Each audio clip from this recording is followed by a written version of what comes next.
I want to demonstrate the basic operation of a Fleck 2510 head.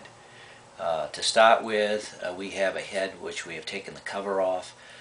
There are a couple different ways to remove covers depending on the type of cover you have for the Fleck 2510 head. This particular one has two knobs on either side that can be loosened and then the head slides off. Another common one you will find is that there'll only be a knob on one side, there'll be a hinge, and then the hinge will open up so you can get to the clock timer in order to set the time, and also set the what we call the skipper wheels in order to determine the number of days between regeneration. Let's talk a little bit about setting the time to begin with. You'll note there are actually two dials. There's this outer dial, which when I press the red button I can move back and forth, which is a clock which has AM on one side and PM on the other side. There's also what we call a star wheel in the middle. This one has a white dot. Some of them only simply have a bump on here. When the unit is in service, this white dot, or if it's the one with just a bump, is directly opposite the time of day. This time of day also points to the correct time of day on this clock. What you want to think of this clock is as a clock which has an alarm set for, the way it comes through standardly is 12 o'clock at night, because that's when it will do its regeneration. So in order for the regeneration to occur at the correct time of day at 12 o'clock at night, that's midnight, then you must have the clock set for the correct time of day, just like you'd have to have your alarm clock set for the correct time of day.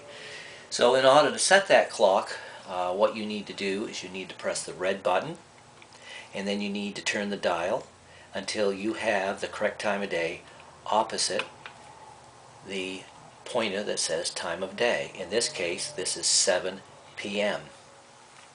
This would be 8 p.m. and so forth. You also notice that when you press this in and turn this, it stops at about 11 in that direction, 11 p.m., and it stops in this direction about a 12, what would be 12 a.m.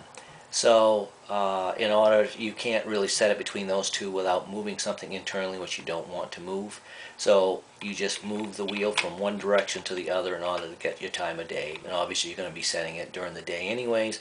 So you're going to have something like, let's say it's 10 a.m. I'm going to set it right there because this is the AM. You notice that these are all AM values from 1 a.m.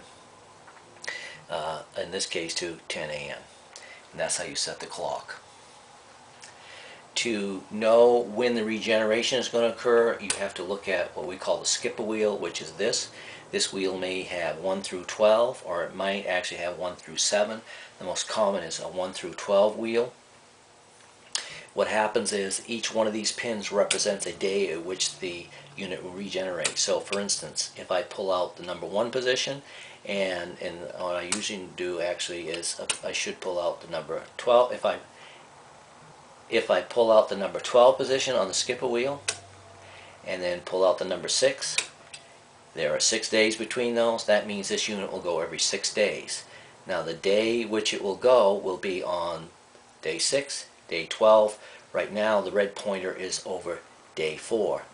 Each day when you look at this after it's been through 24 hours, this will turn one notch like that to day 5, and then it will turn to day 6. So if you look at this during the day, it's on day 6 and that pin happens to be out, whatever day it's pointing to, if that pin is out, that means at 12 o'clock at night this unit will regenerate at that time of night.